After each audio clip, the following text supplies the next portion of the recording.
Hey guys welcome back to my channel. Video ఒక mini vlog Bathukamma last day అనేసి first అందమైన పూలతో చేసిన బతుకమ్మలని ముగ్గు మీద పెట్టేసి ఫస్ట్ మా అపార్ట్మెంట్లో ఆడతాం మేము. Fun fact, Bathukamma earth water ఇంకా హ్యూమన్ బీయింగ్స్ మధ్యలో రిలేషన్షిప్ ని సింబలైజ్ చేస్తుంది. అండ్ ఇది ఒక ఫ్లోరల్ ఫెస్టివల్ ఇంకా ఉమెన్స్ ఫెస్టివల్ అని చెప్పొచ్చు. అండ్ ఇంకొక స్టోరీ కూడా ఉంది, ఇంట్రెస్టింగ్ స్టోరీ బతుకమ్మ మీద. అందమైన అమ్మాయి నిజాంల నుంచి తప్పించుకోవడానికి ఒక టెంపుల్ వెనకాల వెళ్ళి దాక్కున్నప్పుడు మళ్ళీ ఆమెను కనిపెట్టినప్పుడు అక్కడ ఓన్లీ పూలు మాత్రమే ఉన్నాయి.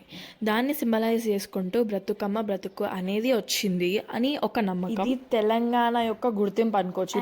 ఈ పండగ 9 days ఉండడం వల్ల ప్రతి ఒక్కరు 9 days కి 9 డిఫరెంట్ డ్రెస్సెస్ వేసుకోవాలనుకుంటారు. అండ్ అట్లా కాసేపు కమిటీ హాల్లో డాన్స్ వేసేసినాం. అండ్ మా కాలనీలో first prize, second prize, third prize అనేది ఉంటుంది బతుకమ్మకి. సో ఈ బతుకమ్మ అనేది ఫస్ట్ ప్రైజ్ వచ్చిన బతుకమ్మ, చాలా హైట్ ఉండేది. అండ్ ఇది సెకండ్ ప్రైజ్ వచ్చిన బతుకమ్మ. థర్డ్ ప్రైజ్ 3 బతుకమ్మలకు వచ్చినాయి. ఆ ప్రైజెస్ లో మా అక్కకి ఒక్క ప్రైజ్ వచ్చింది. బతుకమ్మ బాగా చేసినాం, ఇంకా మళ్ళా డాన్స్ వేసినాము. అండ్ ఇంకా టైం వచ్చేసింది బతుకమ్మ నీళ్ళలో వదిలేయడానికి. అండ్ ఇక్కడే అన్ని బతుకమ్మలని నీళ్ళలో వదులుతారు. సో ఇవాళకి ఇంతే. Bye guys, like, share and subscribe to my channel.